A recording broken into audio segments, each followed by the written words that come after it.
Junie B. Jones, First Grader at Last by Barbara Park, illustrated by Denise Brunkus.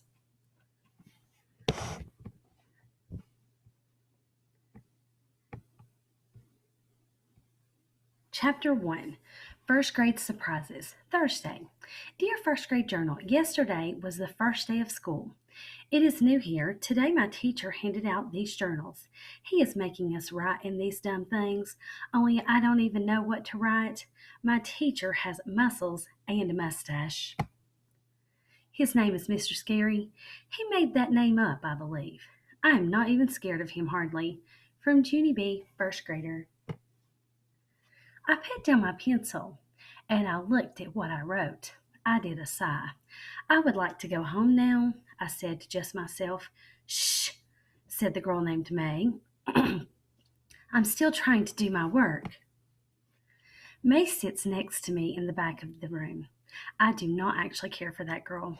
Just then, my teacher stood up at his desk. His mustache smiled real friendly. Okay, boys and girls, you can stop writing now, he said. As I told you earlier, we will be working in our journals quite often this year. In fact, it won't be long until your journal starts feeling like an old friend. I rolled my eyes at the ceiling. What kind of old friend looks like a dumb notebook? I said. Shh, said May again. You shouldn't talk while the teacher is talking, Judy Jones. I looked at her real annoyed. B, I said. My name is Junie B. I think I've mentioned that to you before, May. I leaned closer to her face. B, B, B, B, B, I said. After that, I slumped in my seat and I put my head on my desk. I peeked at the other children who sit near me. Their names are Herb and Lenny and Jose. I do not know them from a hole in the ground. I did another sigh. First grade is not what it's cracked up to be. My room is named Room 1. I was nervous when I came here yesterday. That's how come Daddy had to carry me all the way to the room, 'cause my legs felt like squishy jello. He put me down outside the door. Well, here we are, Junie B, he said. First grade at last. My stomach had flutterflies in it. Also, my arms had prickly goosebumps, and my forehead had drops of sweaty. I am a wreck, I said. Daddy smiled very nice. There's nothing to worry about, Junie B, I promise, he said. You're going to love first grade.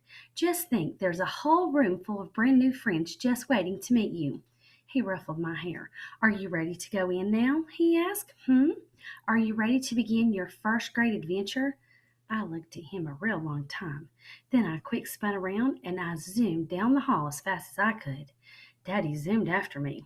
He caught up with me speedy quick and he carried me back to my class. Only this time he carried me straight in the room. As soon as he put me down again, I hid behind his legs, 'cause that place was a zoo, I tell you. There were people everywhere. There were girls and boys and mothers and daddies and grandmas and grandpas, plus also there were drooly babies and strollers. Then all of a sudden, my whole mouth came open. Because good news, I finally saw someone I knew.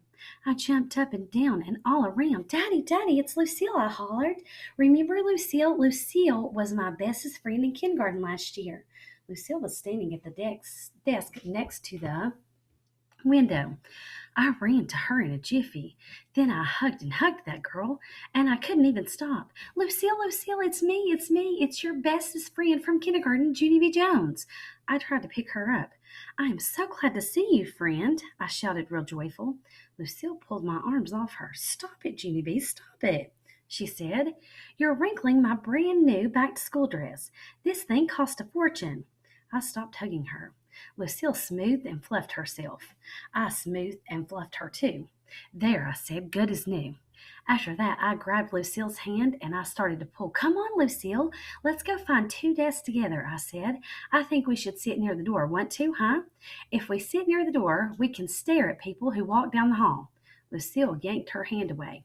No, Junie B, no, I'm going to sit in this desk right here, she said. I already picked it out with my two new friends, Camille and Chanel. She pointed at the door. See them over there, she said. I met them before you came. They are saying goodbye to their mother. Aren't they precious? I looked at Camille and Chanel, and guess what?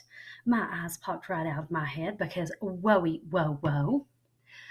Those girls were twins, that's why. I sprang way high in the air. Twins, twins! They're twins, Lucille. This is our lucky day. I pulled on her again. Come on, Lucille, let's go touch them. Hurry, hurry, before the line forms. Lucille did not budge a muscle. Stop it, Junie B. Quit pulling on me, she said. Camille and Chenille don't want to be touched, and besides, I'm their new best friend, not you. I looked surprised at that girl. Yes, but I can be their bestest friend along with you, right, Lucille? I asked. All I have to do is meet them, right? And then all of us can be bestest friends together.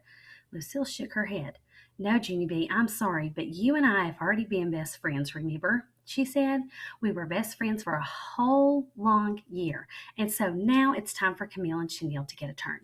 She did a shrug. It's only fair for me, she said, and besides, their names rhyme with my name, and yours doesn't. She wrinkled her nose very cute.